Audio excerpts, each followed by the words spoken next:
We'd like to welcome everybody out to Gear Basics this morning. Today we're going to be talking about how to pack a backpack. Between all the shop employees, we've come up with a few methods that we've found very successful, heading into the backcountry of the Uintas or headed down to Coyote Gulch and Escalante.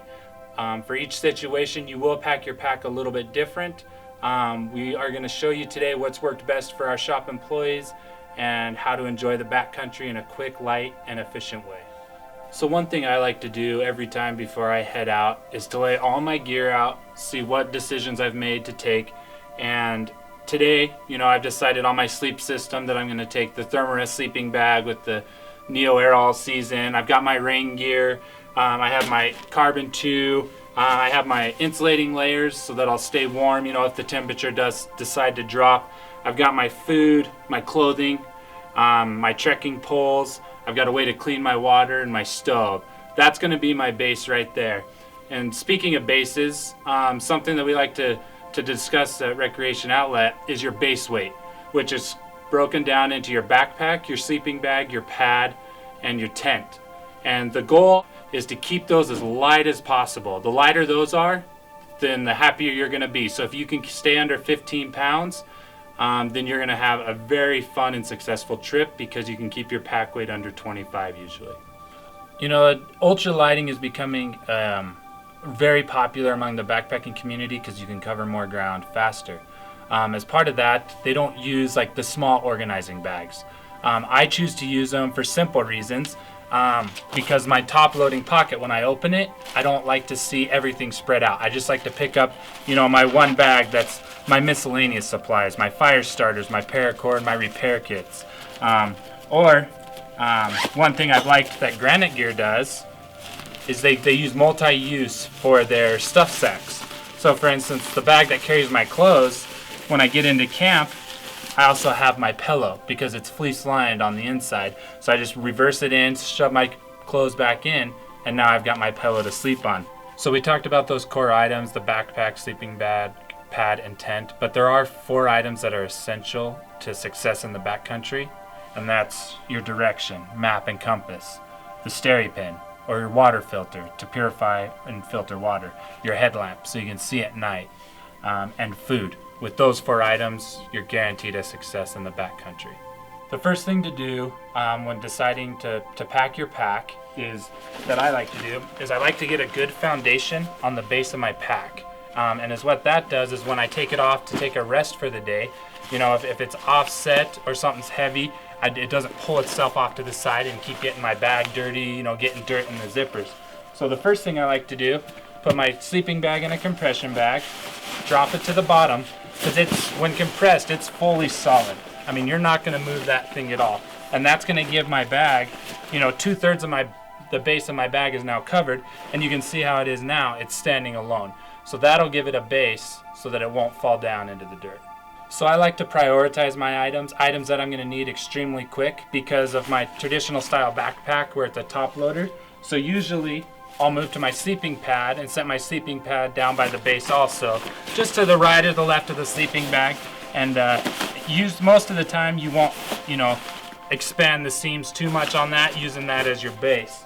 So once I get to there, I always remember that I'm probably not going to need my immediate clothing, like my extra socks and stuff like that. So I'll usually drop in my clothing.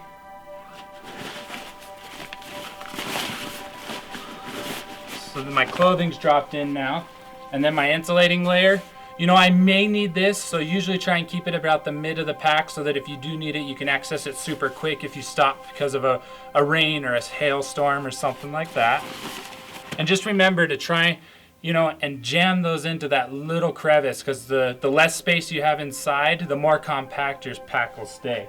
Once I get to that point, I'd probably go into my tent. And the reason I choose to keep my tent towards the top of the pack, because if I get to camp and it's raining, snowing, or hailing, I want to be able to access it super quick so that the rest of my gear doesn't get dry from ripping it out.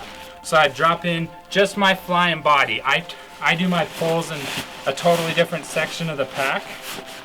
So I drop in my body and my fly, and then my poles, I choose to carry my poles and my stakes along the side of the pack. because I found, they're stable there, and it's quick access for when I get to camp. Then I'd probably move into my food. The reason I like my food at the top is, say we get trapped, or we get under a tree for a couple hours and we do pass into dinner time because just of the weather, I can access it super quick. So I drop my food in, but I also need my way to cook it. So my stove will stay really close to my food. That way, once I find my stove or my food, then they're super close together and I can access them quickly. So that's gonna be the core of my pack. This is a spot where I could throw my rain gear up top, but I'm packing right now as if I'm heading into the Uintas. So it's just a matter of what part of the day it rains. So I've decided to keep my rain gear in a different pocket so I can have a little bit quicker access to it. So now I've gotten it to the point where my lid's loaded, my core's loaded. I talked a little bit earlier about keeping my rain gear close to me, so I'm using the front pocket to just stuff it in there. So then I've got everything set. I will need water during the trail, so I do leave my steri pin super close. Drop the steri pin in the top.